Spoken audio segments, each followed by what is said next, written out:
welcome. Another show of Wireless Mike. We're back after a short hiatus, episode number 5, and to celebrate coming back from a short hiatus, I kind of do this with this guy as a friend. We take hiatuses, and then we're back in the orbit again. It's Rich Rock. He's back. Thank you. He liked it so much. You're my first repeat guest. I had so much fun that we've been doing shows like not in this room, but in the car, and just when we got together for lunch. Exactly. So it was so much fun. I was like, let's do it again. Yeah. So we're trying to find ways to kind of keep in each other's orbit and do our avenues of music, and talk a little bit about what's happened with Metal Shop. Because on episode 2 of this show, we talked, and you were talking about how you were doing with that. Mm-hmm. Give me an update. Sure. Yeah. Well, that was back in March that you had your show and that I was here, and it was about maybe 2 or 3 months later.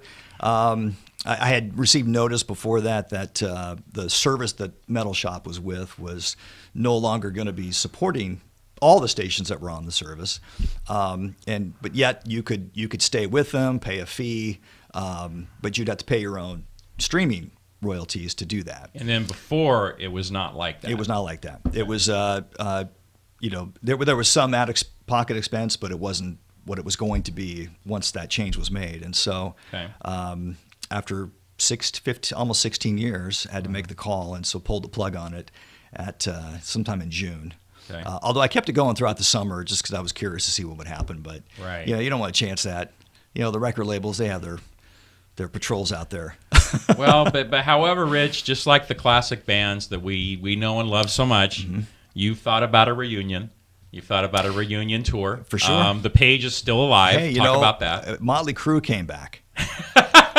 Okay, so are you going to blow up their old station? Yeah, right.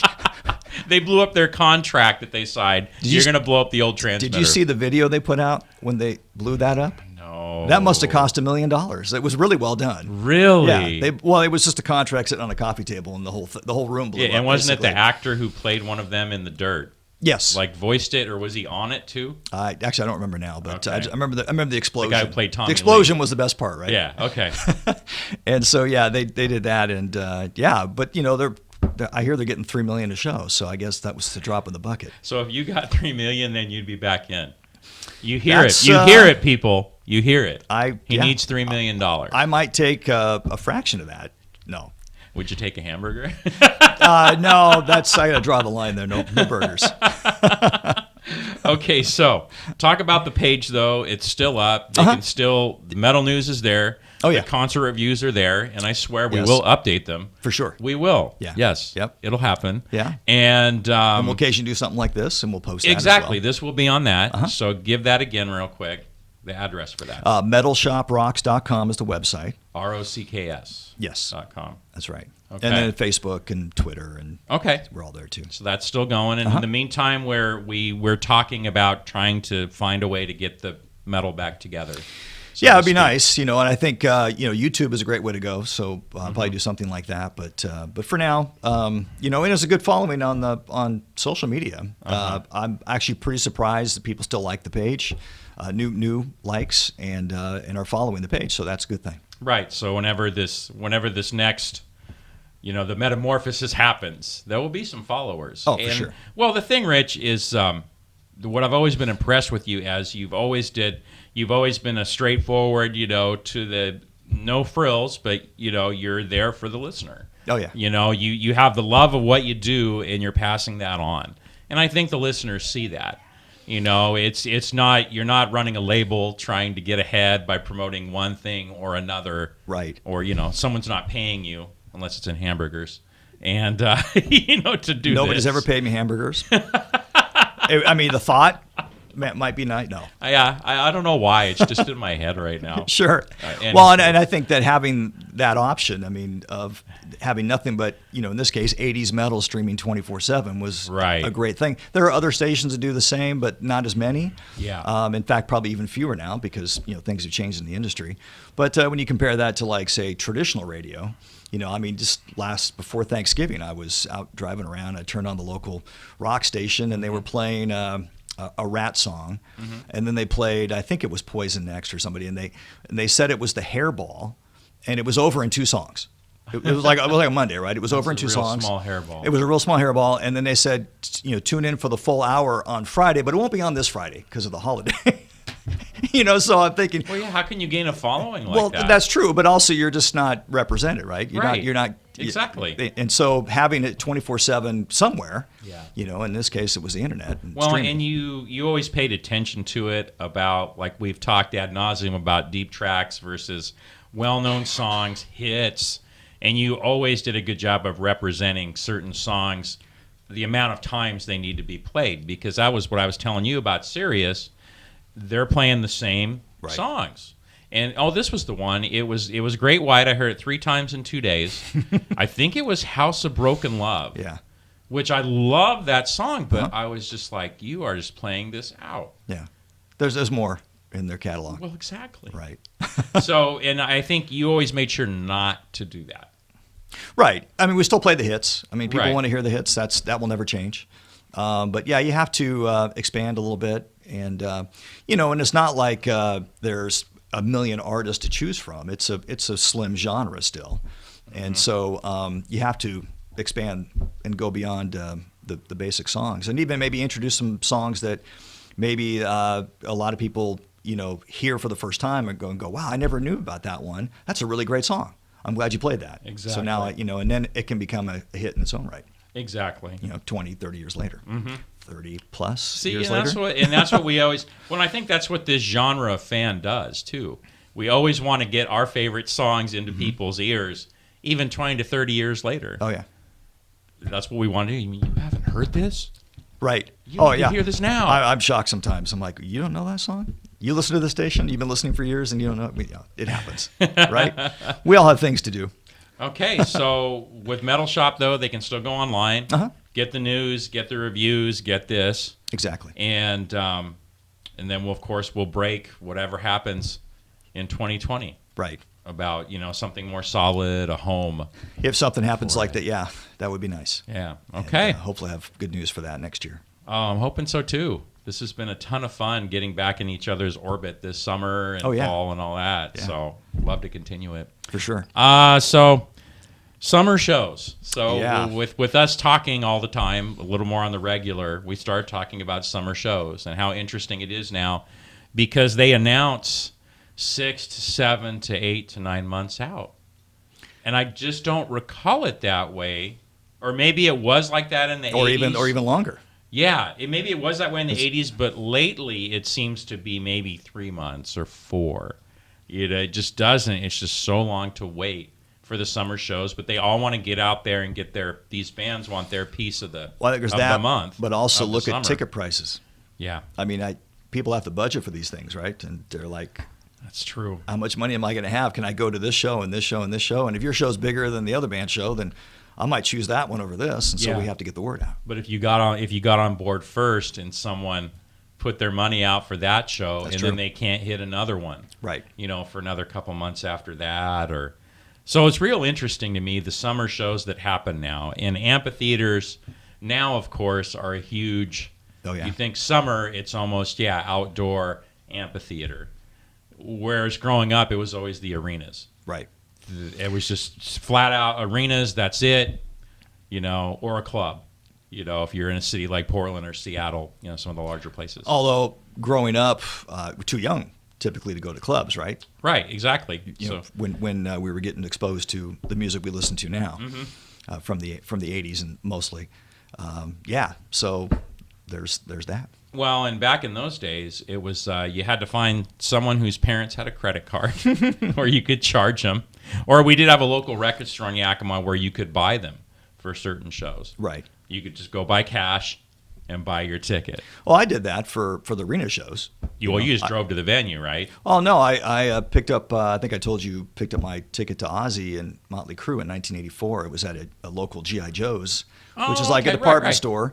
Right. And they had the ticket outlet there, and it was like $12. Yeah, in Yakima, to go. My buddy and I bought Queensryche and AC/DC at the Tacoma Dome, and that was, $20, $25, but it was cash, right at Budget Tapes and Records. Right. We could do that. But if you just had a regular job in high school at that time, you could afford something like that. Yeah, you could put that together, but usually it was whose mom has now, a credit now you need card help. Now you need to help. get those, and then who had the car, who could get a car, and for us, because we had to travel a couple hours for a major show. Sometimes it was where can we stay?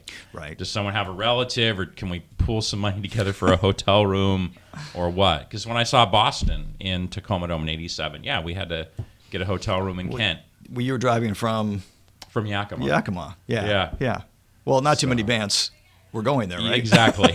Exactly. That was before the Sun Dome. Yeah. Because now, I saw Journey in Yakima 3 years back.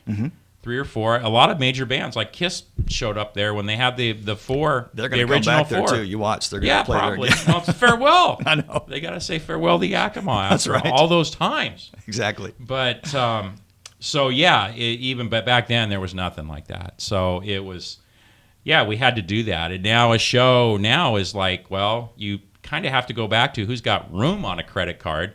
Your own, right? Who's got room on it yeah, for other you're paying people's for it. tickets? Yeah, because you want to get seats together. Unless you're on a lawn, everyone buys their own. Right. But yeah, you know how it's been. You've been to some with Yeah. a group of people. You know how you have to work it out. For sure. And who's driving, but you could figure that out more closer to the day. Well, and it's a lot easier when you don't have to worry about parents and all that. Yeah. Now you just have to worry about paying for it, right? Right. Or if you're a younger parent who has the kids, you got to get right. the kids figured out that Right. night. So there is some of the same. The more things change, the more they stay the same, I guess, with some of this stuff. But summer shows, and it's just changed now because now it's the same bands, but they pair with different ones, like Journey and the Pretenders this summer. They've been with Def Leppard 2 summers ago, and they don't change the set list. It's the same thing. Right. They just change the band they're with. But people keep coming out. I know. So there's something to that. Yeah, well, there is, Rich. Yeah. I'm probably But for, I'm in the but for, minority. for but somebody like you, I'm who frustrated. really wants to hear yeah, because the when I deeper saw him, catalog live. yeah, when I saw him in the Yakima gig, Asia opened for him, and they gave him like 5-6 songs, right? But then they came out and they did a couple things that were different. A couple deeper tracks and that thing. But it just seems like when they get with a big band, they just like, here's our Dirty Dozen, Right. of songs. Here's what you get, So you have something like that. And then, of course, we've had our takes on this whole Motley Crue tour. Break it down. Break it down? Yeah, break it down. Tell people who's with them. And It's Motley Crue coming back, and why would they come back? Well, they probably got offered quite a bit of money. Didn't you to say do so. $3 million? I heard 3. I mean, who knows Sounds what it really about is, right. but anything close to that is a good number for them if they're getting it. But then you have Def Leppard on the bill. Yeah. Poison, and then the one I scratched my head. I mean, Joan Jett's great, but it doesn't really fit that part of the genre. I totally agree. But, people I've talked to have all been down with Joan Jett. Yeah, no, and she was really great. In like fact, I that saw song. Joan Jett. She opened for Heart this year, and so, Okay. so I've already seen her play this year, and she was great. But, is she perfect for that half-hour set, enough popular songs, Rock and Roll Hall of Fame? Oh, yeah, absolutely. Yeah, Does it fit that kind of niche? Yeah, I think it adds to the value of the show for sure. But if you're thinking about the types of bands that these are, with those other 3, like You put them in the 80s. Lita Ford would have been a great opener. Sure. Tesla said they would have been. You're wearing their shirt. Exactly. They would have been interested in saw that opening too. that show, and that would have been great too. But I get it. Or like you said, it's Skid a big Row. draw. Skid Row. Oh well, Skid Row. They would be a little higher up, I think, on the bill. You think so? If they reunited Yeah, the original but I'm band, talking just as is. Oh, though, no. with no Sebastian. They'd be fine for that opening. without Sebastian, they wouldn't be on that tour. They'd yeah. still be doing the clubs as Right. they're doing now. They've been doing it Gotcha. since he left the band. Well, and speaking of clubs, let's break down the levels of shows now, too, because it's kind of grown since you and I first started going. So now it's like you have clubs, and within those, I mean, you have some, offshoots of them, like Grange Halls and different places, Yeah. right? Because Lynch Mob played a Grange Hall out in Ridgefield like 8 years ago, I No think way, it was. they did? Way. How come I didn't hear about that? We'll have to talk about that one later. So you have clubs, you have casinos. Yeah. And, even 5 to 8 years ago, it's like, oh, that's lame. You're really bad now. And now it's like, all right, casino gig, let's do it. Right. And people are all excited about But casino those are nice shows. nice They places to go see are. a show. Yeah. And actually, the bands, they feed them. You get a nice meal. It's not like going to a club and here's And a the place to plate of stay, and cheeseburger. it's right there. Right. Yeah. Yeah. So, and they know they have an audience, and Alan A will do the free ones. Right. Like Night Ranger, Eddie Money, and that. So you got casinos. Then you have theaters. So that'd be kind of like the Schnitzer or the Newmark, where we saw Queensryche back in the day. And you have amphitheaters, because they're a little bit larger in size. But once again, that's a summer, summer, early fall thing. You got arenas like the Moda, Key Arena, Seattle. And then you got stadiums. Right. So that's like CenturyLink in Seattle, T-Mobile Park in Seattle, and so forth. So, and you talked about this before when you were doing the classic rock tour with your son. You saw different types of venues on each of those. Oh, yeah. Each of the bands. Talk about that. Well, what are the advantages? It was fair for the band, how popular they were, where they would be playing now. Yeah. It makes sense, like with this tour with Def Leppard, Motley Crue, Poison, that they'd be playing a stadium show. I mean, you put those three together, that's pretty massive. Yeah.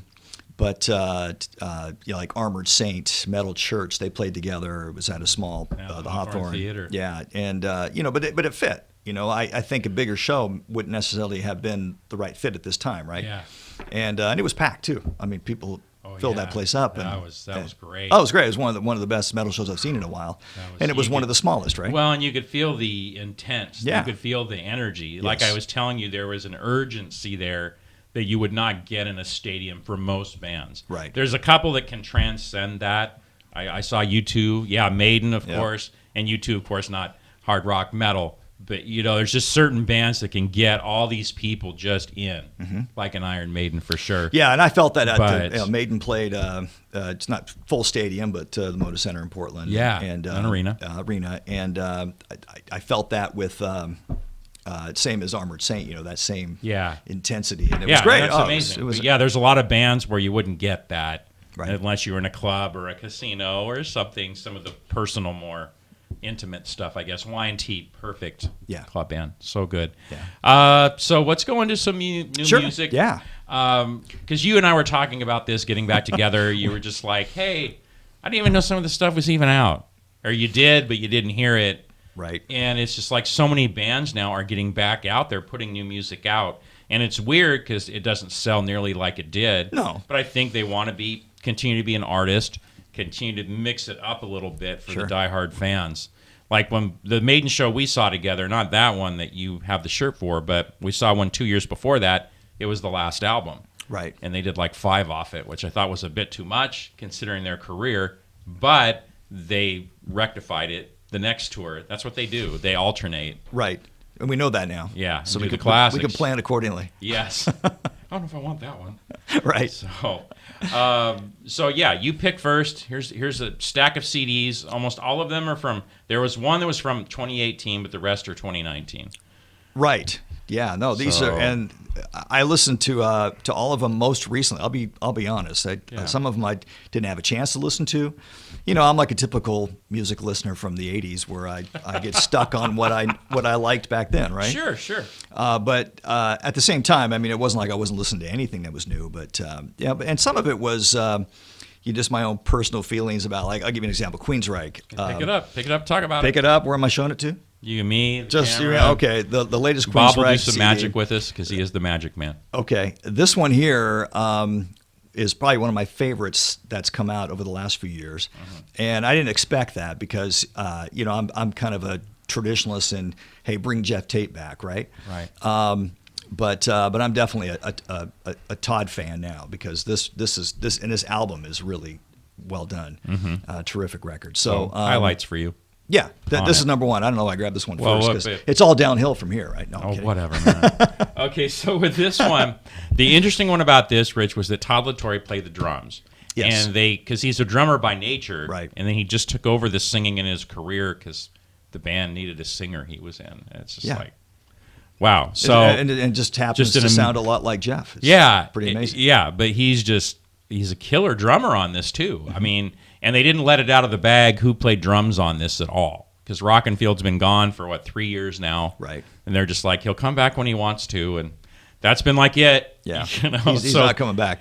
Pretty much, no. But LaTorre played the drums on this, even though he's not doing it on tour. He played the drums on this. All 4 band members co-wrote on this. So I thought it was a real nice effort. And this is the third one with the Latore. Right. And I did go back after I listened to this. I did listen to those other two. Oh, Condition Human and the self-titled. Yeah. And the first one was okay. The second one was a little better. This one here, front to back. I agree with you. Terrific. The song Light Years, the chorus reminded me just of classic Queensryche. There was a couple of dual guitar parts together. The opener. Yeah, Blood of the Levant. Yes. Yeah. That's my favorite on there. It just grabbed you right instant. off. Yes. So that was really good. And then I like Bent. That had 2 or 3 tempo changes in it, as well as the dual guitar and Propaganda Fashion. Eddie Jackson, the bass player, wrote that. That had a couple tempo changes too. Just tasty. Yeah. Tasty. Yeah. People need to pick it up.